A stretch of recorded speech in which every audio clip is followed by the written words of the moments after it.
আবার এমন অনেক বিষয় আছে যেগুলো আমরা আমাদের ক্ষুদ্র জ্ঞানে প্রমাণ করতে পারি না। যেমন ফেরেশতার অস্তিত্ব কি আমরা প্রমাণ করতে পেরেছি? আপনি কি ল্যাবে প্রমাণ করতে পারবেন? জিন জাতির অস্তিত্ব আমরা কি চোখে দেখে প্রমাণ করতে পারবো? কবরে আযাব দেওয়া হয়, আপনি কি এটা দেখে প্রমাণ করতে পারবেন? রূহ বা আত্মা বলে কিছু আছে আমাদের দেহের মধ্যে, এটা কি আপনি প্রমাণ করতে পেরেছেন? অনেক সময় মুমিন ব্যক্তি স্বপ্ন দেখে এবং স্বপ্নগুলো সত্য হয়, হয় কি না? এবং হাদিসে এসেছে শেষ জামানায় মুমিন ব্যক্তির স্বপ্ন কিন্তু সত্য হবে বেশি বেশি। তো এখন এই যে এমন কিছু বিষয় যেগুলো আমরা বাহ্যিক জ্ঞান দিয়ে প্রমাণ করতে পারছি না, কিন্তু আল্লাহ রাব্বুল আলামিন বলেছেন এগুলো সত্য, আমরা চোখ বন্ধ করে বিশ্বাস করি কিনা? বিশ্বাস করেন কিনা? জান্নাত দেখেছেন? জাহান্নাম দেখেছেন? না দেখে বিশ্বাস করি কিনা? ইমানের কয়টা পিলার বলেন তো দেখে ভাই? কয়টা? ছয়টা। কয়টা?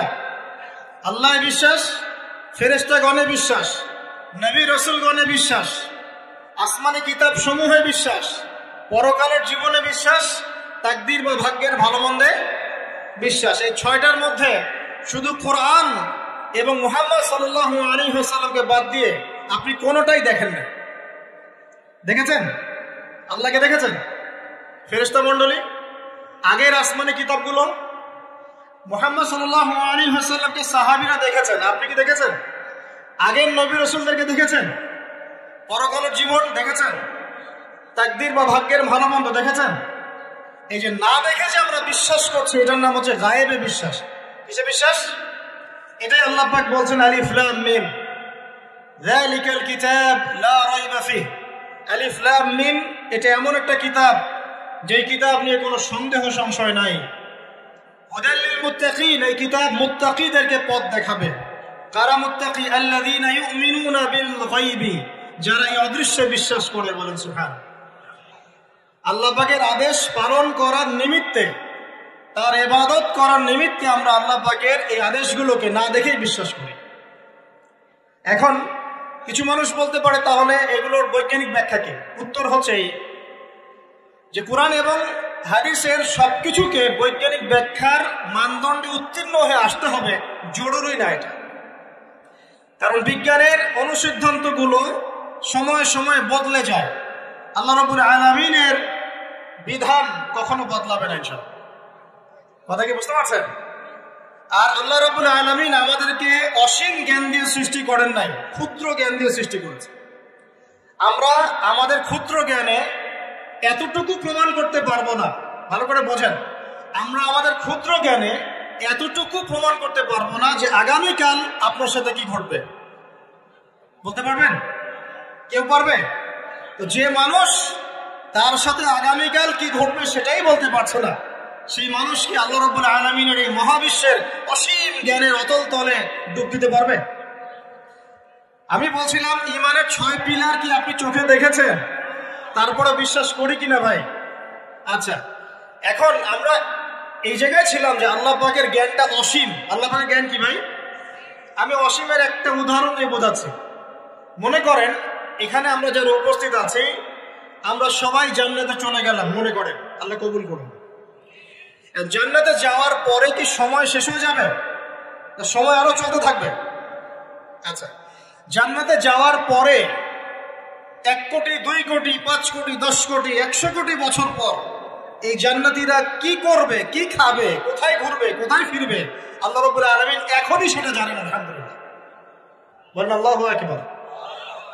আল্লাহকে চিনি একটু, আল্লাহ পাক এখনই সেটা জানেন, এই মুহূর্তে জানেন। যদি এখানে কোনো ভাই থাকেন, ফর এক্সাম্পল অমুক ভাইয়ের নাম আব্দুল্লাহ, এই ভাই মনে করেন জান্নাতে যাবেন ইনশাআল্লাহ, কথার কথা বলছে, কথার কথা। এখন তিনি জান্নাতে যাওয়ার 100 কোটি বছর পরে কোন হুরের সাথে কোথায় ঘুরে বেড়াবেন আল্লাহ পাক এখনই যা জানেন। আল্লাহ পাককে চিনতে শিখুন। আবার আমাদের মধ্যে আল্লাহ না করুক কেউ যদি জাহান্নামে যায়, সে ব্যক্তি জাহান্নামে যাওয়ার কোটি কোটি বছর পর কি আযাব ভোগ করবে আল্লাহ পাক এখনই এই মুহূর্তে সেটা জানেন। এবং আগেও জানতেন। আল্লাহ পাকের কোনো শুরু নাই, আল্লাহ পাকের কোনো শেষ নাই। আল্লাহ পাকের কোনো শুরু নাই, আল্লাহ পাকের কোনো শেষ নাই। এমন নয় যে আল্লাহ পাক আমাদেরকে সৃষ্টি করে সৃষ্টিকর্তা হয়েছেন, রিজিক দাতা হয়েছেন, পালনকর্তা হয়েছেন, এমন নয়। সৃষ্টি করার আগে থেকেই আল্লাহ পাক সৃষ্টিকর্তা, পালনকর্তা, রিজিক দাতা সবকিছুই ছিলেন। বলেন আল্লাহু আকবার। আল্লাহ পাক একজন, তার কোনো শরীক নাই। আল্লাহ রাব্বুল আলামিনের জ্ঞান অসীম। এটার উদাহরণ হাদিসে দেয়া হয়েছে এভাবে যে মূসা এবং খিদির আলাইহিস সালাম নৌকা সফর করছেন, একটা পাখি এসে নদী থেকে এক ফোঁটা পানি খেয়ে চলে গেল। তখন খিদির আলাইহিস সালাম বলছেন, হে মূসা, এই পাখিটা নদী থেকে যতটুকু পানি পান করতে পেরেছে, এই পানিটুকু হচ্ছে পুরো পৃথিবীর সমস্ত মাখলুকের জ্ঞান। আর এই পুরো নদীতে যত পানি আছে, এই সাগরে যত পানি আছে, এগুলো হলো আল্লাহ রাব্বুল আলামিনের জ্ঞান। আমি কি বুঝতে পারছি ভাই? এখন সেই আল্লাহ রাব্বুল আলামিন যখন কোনো বিষয়কে সত্য বলবেন, সেটা সত্য কিনা আল্লাহ পাক এখন বলছেন, আমি জিন আর মানব জাতিকে শুধু আমার ইবাদত করার জন্য সৃষ্টি করেছি। তার মানে জিন সত্য কিনা? আচ্ছা, একটু বলে দেই, মানুষের মধ্যে যেমন ভালো মন্দ আছে, জিন জাতির মধ্যে কি আছে? ভালো মন্দ আছে। দুষ্ট জিন মানুষের ক্ষতি করার চেষ্টা করে। কি করে ভাই? এবং দিন দিন কিন্তু এর প্রভাবটা বাড়ছে। তো এখান থেকে বাঁচার জন্য কিছু প্রোটেকশন আগে বলে দেই, তারপর সামনে যাই। প্রত্যেক দিন সকালে এবং সন্ধ্যায় 3 বার করে সূরা ইখলাস পড়বেন। কুল হুয়াল্লাহু আহাদ, আল্লাহুস সামাদ, লাম ইয়ালিদ ওয়া লাম ইউলাদ ওয়া লাম ইয়াকুল লাহু কুফুয়ান আহাদ। সকালে সন্ধ্যায় কয়বার? 3 বার। আর 3 বার পড়বেন সূরা ফালাক, কুল আউযু বিরাব্বিল ফালাক, এই সূরা। আর 3 বার পড়বেন সূরা নাস, কুল আউযু বিরাব্বিন নাস। এটা প্রত্যেক ফরজ নামাজের পর একবার করে পড়বেন আয়াতুল কুরসি। আয়াতুল কুরসি কোন সূরা আছে? কত নম্বর আয়াত? মাশাআল্লাহ, 255। আল্লাহু লা ইলাহা ইল্লা হুয়াল হাইয়ুল কাইয়্যুম, এখান থেকে শেষ পর্যন্ত। আর কি করবেন? রাতের বেলা ঘুমানোর সময় পড়বেন সূরাতুল বাকারা, এর শেষের 2টা বা 3টা আয়াত। লিল্লাহি মা ফিস সামাওয়াতি ওয়া মা ফিল আরদ, এখান থেকে ফানসুরনা আলাল কওমিল কাফিরিন পর্যন্ত। নবী সাল্লাল্লাহু আলাইহি ওয়াসাল্লাম বলেছেন, রাতের বেলা কেউ যদি সূরা বাকারার শেষের এই 2টা 3টা আয়াত পড়ে ঘুমায়, সারা রাত আপনি যদি ইবাদতে থাকতেন, যে নেকি পেতেন, এটা পড়ে ঘুমানোর ফলে সেই নেকি পাবেন ইনশাআল্লাহ। এখন বলেন দেখি, কতজনের সূরা বাকারার শেষের 3টা আয়াত মুখস্থ আছে? মাশাআল্লাহ। এখন বলেন আমাকে, আল কোরআনের আলো ঘরে ঘরে কি জ্বলবে? বলেন। শোনেন, আমার কথা রাগ করেন না। আমরা তো সবাই চাই যে আল্লাহর কোরআন আল্লাহর জমিনে প্রতিষ্ঠা লাভ করুক, চাই কি না? তাহলে সবার আগে নিজের মধ্যে কোরআন কায়েম করতে হবে। কোথায়? আগে নিজের উপর কোরআন কায়েম করুন, নিজের উপর সুন্নাহ কায়েম করুন, নিজের উপর দিন কায়েম করুন। ইনশাআল্লাহ দিন ঘরে ঘরে পৌঁছে যাবে। প্রত্যেক ঘরের মানুষ এই নিয়াত করতে পারে কি ইনশাআল্লাহ যে আমরা সবাই কোরআন পড়া শিখবো ইনশাআল্লাহ? কোরআনের বাছাই করা কিছু আয়াত অন্তত মুখস্থ করবো ইনশাআল্লাহ। পুরো কোরআন তোমাদেরকে মুখস্থ করতে বলছি না, হয়তো অনেকে পারবে না, যারা পেরেছে তারা সৌভাগ্যবান, আলহামদুলিল্লাহ। কমপক্ষে সূরা বাকারার শেষের 3টা আয়াত পারবো না ভাই? আয়াতুল কুরসি পারবো না?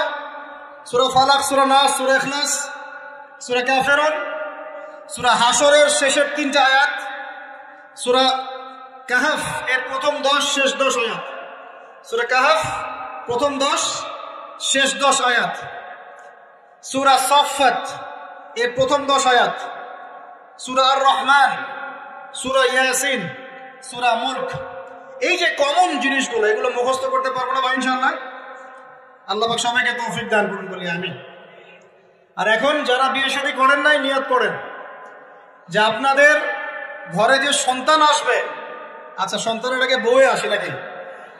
আচ্ছা, যারা বিয়ে শাদী করেন নাই, নিয়ত করেন দিনদার, মুত্তাকি, পরহেজগার, কোরআনওয়ালা মেয়ে ছাড়া বিয়ে করার দরকার নাই। বাস বাস বাস বাস বাস। শোনেন, এর মানে এই নয় যে খালি মাদ্রাসার মেয়েদেরকে বিয়ে করবেন, বরং এমন অনেক দিনই বোন আছেন আমাদের স্কুল কলেজ ইউনিভার্সিটিতে পড়েন, তারা অনেক বেশি দিন চর্চা করেন। মাশাআল্লাহ। আমি বলেছি কোরআনওয়ালা, দিনদার, পর্দাশীল নারী বিয়ে করবেন এবং দ্বিতীয় নিয়াত করেন যে সন্তানই হবে কমপক্ষে একটা সন্তানকে হাফেজে কোরআন বানাবেন ইনশাআল্লাহ, একটা সন্তানকে আলেম বানাবেন ইনশাআল্লাহ। আপনার মেয়ে হলে সেই মেয়েকে আয়েশা রাদিয়াল্লাহু আনহার মতো বানান ইনশাআল্লাহ। আপনার ছেলে হলে আপনার ছেলেকে আবু বকর, ওমর, ওসমান, আলী রাদিয়াল্লাহু আনহুম আজমাইন তাদের আদর্শে করে তোলেন ইনশাআল্লাহ। পারা যাবে না ভাই? যখন ঘরে ঘরে কোরআনওয়ালা মানুষ তৈরি হবে না, আল্লাহর জমিনে আল্লাহর দ্বীন এমনি প্রতিষ্ঠা হয়ে যাবে ইনশাআল্লাহ। বাতিল কোন দিক পালিয়ে যাবে ঠিক নাই। সবকিছু শেষ আছে না বলেন তো? সবকিছু শেষ আছে। নমরুদ আছে না নাই? দুনিয়াতে আছে। মানুষ তার নামও স্মরণ করে। যখন সে দুনিয়া ছিল মনে হচ্ছিল দুনিয়াটাই তার, তখন মনে হচ্ছিল কি দুনিয়াটাই নমরুদের। ফেরাউন দুনিয়া আছে না নাই? আছে। তার নামও কি মানুষ স্মরণ করে? যখন ফেরাউনের রাজত্ব ছিল, যুগ ছিল, তখন মনে হতো যে পুরো দুনিয়াটাইও। কথা বুঝতে পারছেন না? এরকম প্রত্যেক যুগে যুগে। আজ জাতির নাম শুনেছেন? আজ জাতি এই তাল গাছের সমান লম্বা চওড়া ছিল এক একজন। বিশ্বাস করছেন না? তাল গাছের সমান লম্বা চওড়া ছিল এবং পাহাড় কেটে কেটে তারা বাড়িঘর নির্মাণ করত। তাদের কাছে আল্লাহ পাক নবী হিসেবে পাঠিয়েছিলেন হুদ আলাইহিস সালামকে। কোন নবী? সূরা হুদ পড়ে দেখবেন। আপনি যদি কবিতা, সাহিত্য, ছন্দ এগুলো পছন্দ করেন তাহলে সূরা হুদ আপনার জন্য। সুবহানাল্লাহ। আপনি যদি কবিতা, সাহিত্য, ছন্দ, বালাগাত পছন্দ করেন সূরা আর রহমান আপনার জন্য, সূরা হুদ আপনার জন্য, সূরা শুআরা এগুলো আপনার জন্য। এত চমৎকার কাব্যিক বিন্যাস আছে, মানে কবিতার ছন্দে ছন্দে উপন্যাস ব্যাখ্যা করা হয়েছে বলে। সুবহানাল্লাহ। মানুষ তো কোরআনকে মূল্যায়ন করে না। আমি লাস্ট জুমার খুতবার একটা লেকচারে বলেছিলাম সূরা ইউসুফ, এই যে এখন সারা বিশ্বে অর্থনীতি নিয়ে যে কত কথা হচ্ছে, অর্থনৈতিক সংকট, এটা সেটা বলা হচ্ছে না, সবার ঘরে ঘরে এগুলো আলোচনা হয়। তো মাশাআল্লাহ, আপনি বিশ্বাস করেন সূরা ইউসুফের মাত্র 4টা আয়াতের মধ্যে আল্লাহ পাক এই পুরো বিশ্বের অর্থনৈতিক সমস্যার সমাধান দিয়ে দিয়েছেন। বলে দেব কি সমাধান? পরে বলছি। আগে আপনাদের এই পয়েন্টটা শেষ করি। ঘরে ঘরে কোরআনওয়ালা মানুষ তৈরি হবে তো ইনশাআল্লাহ। আল্লাহ কবুল করুন বলি আমিন। কোরআনের এই বিশেষ সূরাগুলো মুখস্থ করতে পারবো তো ইনশাআল্লাহ ভাই? এগুলো নিয়মিত চর্চা করলে আপনাকে দুষ্ট জিন, জাদু, বদনজর এগুলো গ্রাস করবে না ইনশাআল্লাহ। আরেকটা বইয়ের নাম বলে দিই, বই কিনবেন। আমি যে প্রত্যেকটা লেকচারে একটা একটা করে 2টা করে বইয়ের নাম বলি, বইগুলো কিনবেন আল্লাহর রাস্তায়। আজকে শুধু একটা বইয়ের নাম বলবো না, আজকে আমি এমন একজন রাইটারের নাম বলে দেব যে রাইটারের সবগুলো বই বাসায় কিনবেন আপনারা ইনশাআল্লাহ। যদি আপনি এই রাইটারের, এই আলেমের সবগুলো বই বাসায় রাখতে পারেন এবং চর্চা করতে পারেন ইনশাআল্লাহ, আপনি সিরাতুল মুস্তাকিমেই থাকবেন ইনশাআল্লাহ। আমি আপনার জিম্মেদার হচ্ছি ইনশাআল্লাহ। যদি আপনি পথভ্রষ্ট না হয়ে যান, এই বইগুলোতে এত চমৎকার করে গাইডলাইন দেওয়া আছে, আপনি ইনশাআল্লাহ সঠিক পথেই থাকবেন। নামটা বলে দিব, সবার প্রিয় আলেম, পুরো বিশ্বের, শুধু বাংলাদেশের নয়, অন্যতম একজন প্রিয় আলেম, বিদগ্ধ আলেমে দ্বীন আল্লামা মুফতি তকি উসমানী দামাত বারাকাতুহু। নাম শুনেছেন? এই নামটা শুনেছেন? আচ্ছা, তার অনেক বই আছে, প্রায় 200, 300, 400। সবগুলা বই বাসায় কিনবেন ইনশাআল্লাহ। ইবাদত নিয়ে বই আছে, মুআমালাত নিয়ে বই আছে, তাসাউফ নিয়ে বই আছে, জিকির নিয়ে বই আছে, অর্থনীতি নিয়ে বই আছে, ওয়ার্ল্ড অ্যাফেয়ার্স নিয়ে বই আছে, প্রতিটা সাবজেক্ট ধরে ধরে বই আছে। কোথায় পাবেন? এই তো অনলাইনে অনেক বুকশপ আছে না, এগুলোতে পাবেন। বাংলা বাজারে ঢাকায় পাবেন। এগুলো অনুবাদ হয়ে গেছে আলহামদুলিল্লাহ। এবং বাংলাদেশে অনেক স্টুডেন্ট আছে তার হাতে গড়া। তাদের ইলম, তাদের আমল, তাদের আখলাক দেখলে পরকালকে চেনা যায়। মাশাআল্লাহ, বই কিনতে পারবেন তো একটু ইনশাআল্লাহ? আরে ভাই, ইউনিভার্সিটির ক্যান্টিনে বসলেই তো 100 টাকা শেষ হয় আপনার। আর ক্যান্টিনে যদি বোরখাওয়ালা কাউকে নিয়ে বসেন তাহলে তো শেষ। এখন সহি প্রেম করে মানুষ। এক ভাই প্রশ্ন করেছে সেদিন, কালকেই, যে সে দিনের পথে ফিরে এসেছে কিন্তু তার গার্লফ্রেন্ডকে বলতে পারে না। তো বলছে, ভাই তাকে দাওয়াত দেওয়ার খাতিরে হলেও কি ফোনে কথা বলা যাবে? কি উত্তর দিব বলেন? আপনি পবিত্র হতে যাচ্ছেন কিনা? পবিত্র হতে চাচ্ছেন, পবিত্র পথে আসতে চাচ্ছেন, তাহলে অপবিত্র পথে আবার কেন ফিরে যাবেন? এগুলো কি হালাল না হারাম? আল্লাহ পাক বলেছেন লা তাকরাবু জিনা, জিনার ধারের কাছেও যেও না, ধারের কাছেও যেও না। দেখেন এই একই কথা আল্লাহ পাক আদম এবং হাওয়া আলাইহিস সালামকে এইরকম শব্দে বলেছিলেন, ওয়ালা তাকরাবা হাদিহি শাজারা, তোমরা এই গাছের ফল খেও না এমন নয়, তোমরা এই গাছের কাছেও যেও না। আমার কথা কি বুঝতে পারছেন? মানে এই বাঁশ অতিক্রম করে এসো না এমন নয়, এই বাঁশের কাছেও বসবে না। বুঝতে পারছেন কথা?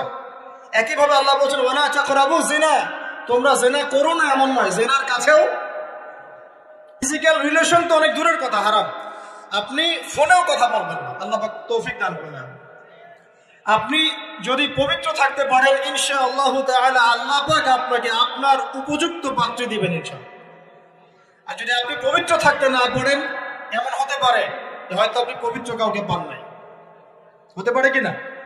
আচ্ছা প্রিয় ভাইরা, বইটা কিনবেন, বইটার নাম, দোয়ার বইটার নাম হলো হিসনুল মুসলিম। কি নাম? হিসনুল মুসলিম। যদি কিনতে না পারেন, ওই যে প্লে স্টোরে ঢোকেন, প্লে স্টোরে ঢুকে দেখবেন যে একটা অ্যাপস আছে হিসনুল মুসলিম। এখানে যতগুলো দোয়া আছে সবগুলো দোয়া আগামী 1 বছরের মধ্যে মুখস্থ করবেন। রাজি আছেন কিনা? আর এখানে সকাল সন্ধ্যায় পড়ার জন্য কিছু দোয়া আছে, সকাল সন্ধ্যায় পড়ার। এই দোয়াগুলো আল্লাহর ওয়াস্তে মুখস্থ করবেন, পারবেন ইনশাআল্লাহ? আল্লাহ তৌফিক দান করবেন। আমি আর একটা আমল বলে দিব, তারপর সামনে যাব। সেটা হলো 5 ওয়াক্ত নামাজ তো পড়েন মাশাআল্লাহ, নাকি? কারা কারা নামাজ 5 ওয়াক্ত পড়েন হাত তোলেন দেখি। আলহামদুলিল্লাহ, মাশাআল্লাহ, হাত নামান।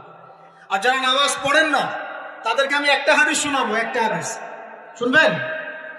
নবী সাল্লাল্লাহু আলাইহি ওয়াসাল্লাম বলেছেন, قال النبي صلى الله عليه وسلم بين العبد وبين الكفر والشرك ترك الصلاة। আল্লাহ পাকের বান্দা আর একজন কাফের মুশরিকের মধ্যে পার্থক্যই হচ্ছে নামাজ। আল্লাহ পাকের বান্দা মানে মুমিন মুসলিম এবং একজন কাফের মুশরিকের মধ্যে পার্থক্য কি? মান তারাকা সালাতান মুতাআম্মিদান ফাকাদ বারিয়াত মিন যিম্মাতিল্লাহ। কেউ যদি ইচ্ছাকৃতভাবে তার উপর ফরজ নামাজকে ছেড়ে দেয়, সেজন্য আল্লাহ পাকের জিম্মেদারি থেকে মুক্ত হয়ে গেল। অন্য হাদিসে আছে মান তারাকা সালাতান মুতাআম্মিদান ফাকাদ কাফার। কেউ যদি ইচ্ছা করে নামাজ ছেড়ে দেয়, সে ব্যক্তি কুফরি করলো, বলি নাউযুবিল্লাহ। আমরা কি কুফরি করতে চাই নাকি ভাই?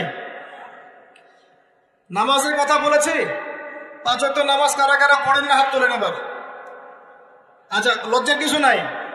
এখন আমার সাথে তওবা করেন, আমার সাথে তওবা করেন, বলেন আস্তাগফিরুল্লাহ আল্লাযী লা ইলাহা ইল্লা হুয়াল হাইয়ুল কাইয়্যুম ওয়া আতুবু ইলাইহি। আল্লাহর কাছে সাক্ষী রেখে বলেন, আল্লাহ আমি জীবনে যত রাকাত নামাজ ছেড়ে দিয়েছি এর জন্য আমাকে মাফ করে দাও। ইনশাআল্লাহ আগামী জীবনে আমি বিনা ওজরে 1 ওয়াক্ত নামাজও বাদ দিব না ইনশাআল্লাহ। রাজি আছেন ইনশাআল্লাহ? বাস এই একটা নসিহত যদি আজকে আপনারা আমল করতে পারেন, ইনশাআল্লাহ আজকের মাহফিল সফল করা যাবে। আর বই কিনতে বললাম, 1 নাম্বার কোন বই বলেন? হিসনুল। আর কোন আলেমের নাম বলেছে? আল্লামা, জোরে বলেন। তার অনেকগুলো বই আছে, কেনার চেষ্টা করবেন তো ইনশাআল্লাহ। আল্লাহ পাক তৌফিক ইনায়াত করুন, বলি আমিন। তাহলে আমরা সূরা যারিয়াতের 56 নম্বর আয়াতে কি শিখেছি ভাই? আল্লাহ রাব্বুল আলামিন আমাদেরকে সৃষ্টি করেছেন কেন? তার ইবাদত করার জন্য আছে। এখন আমাকে বলেন যে আল্লাহ পাকের ইবাদত করার জন্য আল্লাহ পাক এই দুনিয়াতে আমাদেরকে কত বছর সময় দিয়েছেন? বলেন দেখি, সর্বোচ্চ কত হবে? সর্বোচ্চ 60, 70, 100 হতে পারে।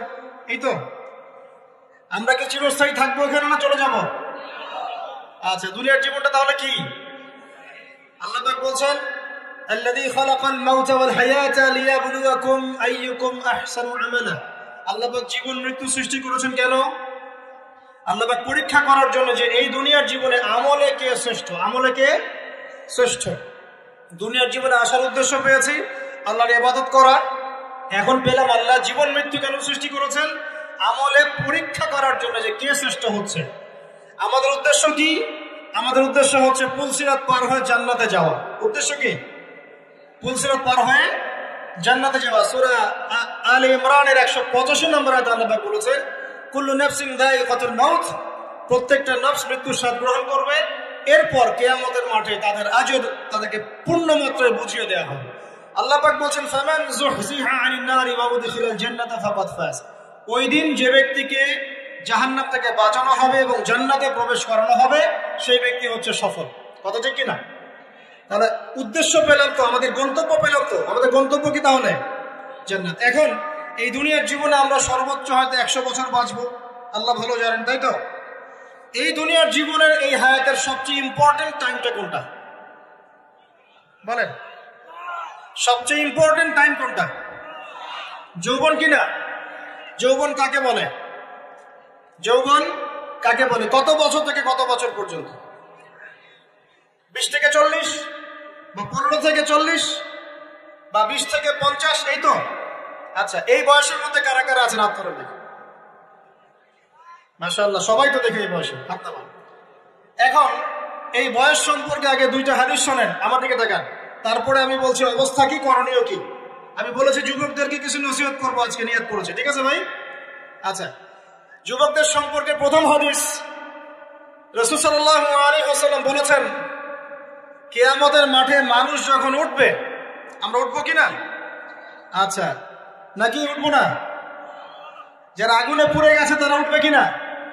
যারা পানিতে ডুবে গেছে, যাদের লাশও খুঁজে পাওয়া যায় নাই, উঠবে কিনা?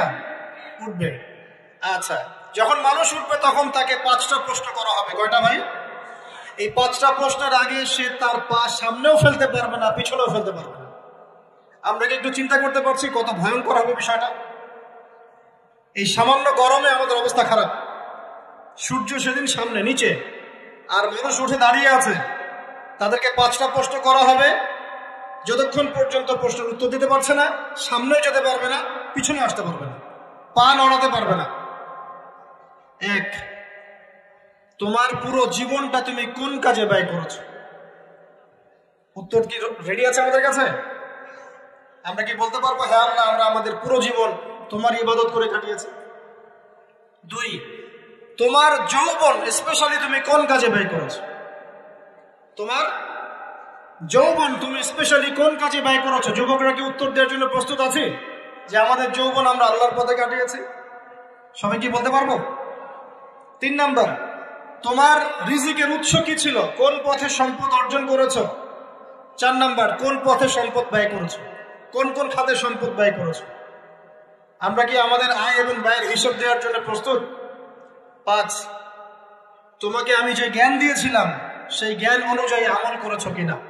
আল্লাহ পাক আমাকে আপনাদের সবাইকে তৌফিক দান করুন, জানা অনুযায়ী আমল করে তৌফিক দান করুন।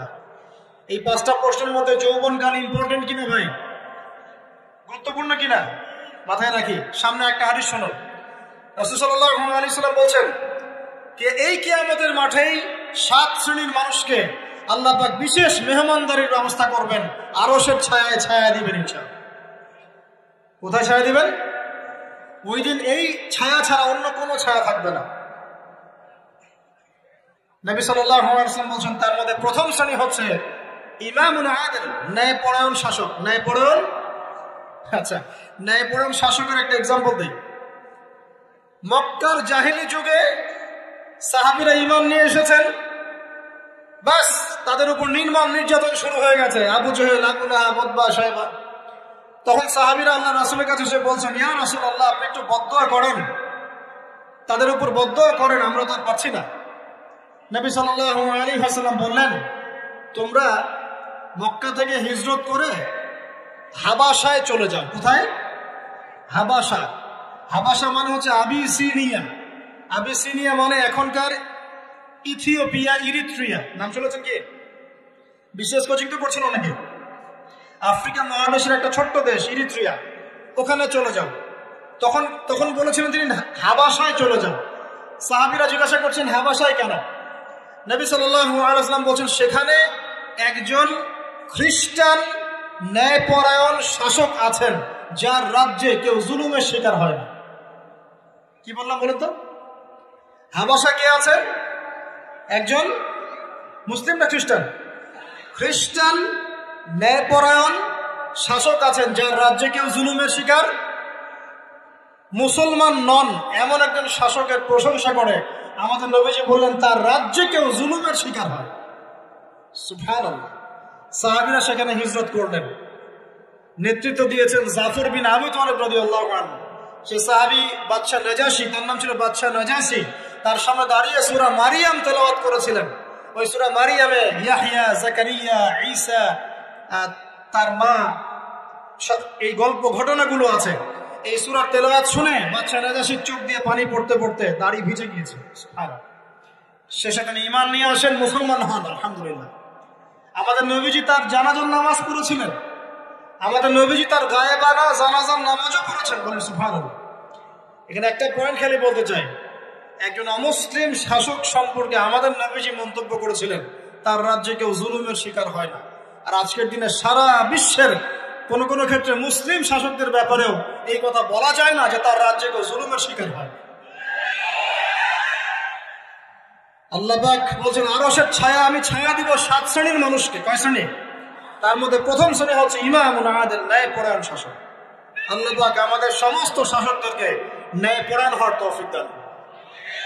2 নম্বর, সেই যুবককে আমি সেখানে আশ্রয় দিব যেই যুবক তার যৌবন কালটা আল্লাহর পথে কাটিয়ে দিয়েছে।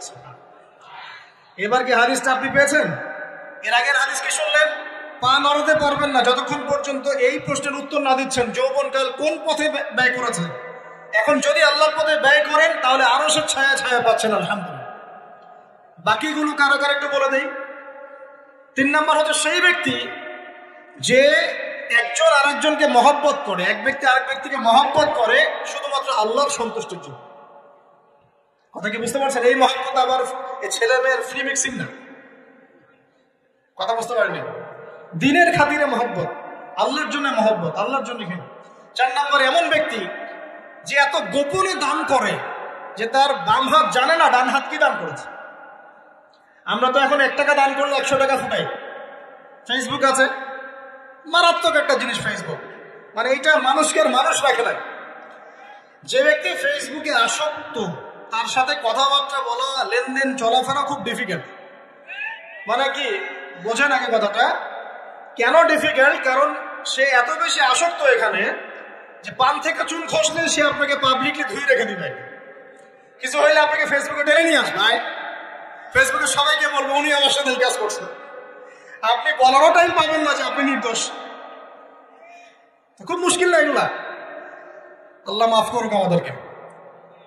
এমন ভাবে দান করে যে বাম হাত জানে না ডান হাত কি দান করছে। 5 নম্বর এমন ব্যক্তি যে এটা যুবক, এটাও যুবক, যাকে কোন সুন্দরী নারী আহ্বান করছে জিনার জন্য, সুন্দরী উচ্চ বংশের নারী, যে আসো আমার সাথে জেনা করো। ওই যে ইউসুফ আলাইহিস সালামের মতো, মনে আছে? ইউসুফ আলাইহিস সালামের ঘটনা মনে আছে? আচ্ছা, কিন্তু সেই যুবক বলে, সেই ব্যক্তি বলে ইন্নী আখাফুল্লাহ, আমি আল্লাহকে ভয় করি, আমি তোমার সাথে খারাপ কাজ করতে পারবো। এরকম ছেলে এবং এরকম মেয়ে এখন সমাজে খুঁজে পাওয়া যায়? হাতে গোনা, হাতে গোনা। আপনি অনলাইন ঘাটাঘাটি করেন, গুগল করেন, ক্রস চেক করেন, দেখবেন বাংলাদেশের 25 বছরের কম বয়সী ছেলে আর মেয়েদের জেনার হার কত আপনি বের করে দেন। 25 বছরের কম যে যুব সমাজ আমাদের সামনে আছে তাদের মধ্যে কত % যুবক এখন পর্যন্ত ফিজিক্যাল সম্পর্ক করেনি কারোর সাথে, আপনি খুঁজে বের করতে পারেন। শুধু ছেলেদের ক্ষেত্রেটা নয়, মেয়েদের ক্ষেত্রেও আছে। এই যে অনার্স লাইফ পার করার আগেই বহু মেয়ে সতীত্ব নষ্ট করে ফেলছে, বহু ছেলে সতীত্ব নষ্ট করে ফেলছে। কথাগুলো কি রাগ করছেন?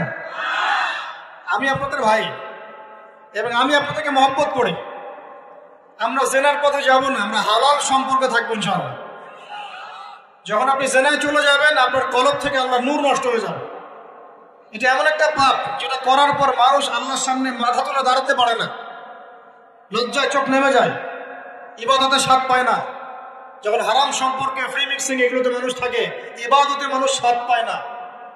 দিনের পর দিন ইবাদত করে মনোযোগ আসে না, মন লাগে না, চোখ দিয়ে একটু পানি বের হয় না, আল্লাহর জন্য কাঁদতে পারে না, কারণ মনের মধ্যে তো নূর নাই।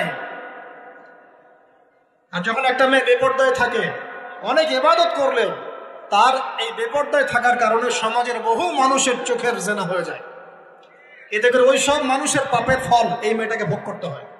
এবং মানুষের চোখের বদনজর লাগে, ওই মেয়ে অসুস্থ হয়ে পড়ে মানসিকভাবে, শারীরিকভাবে।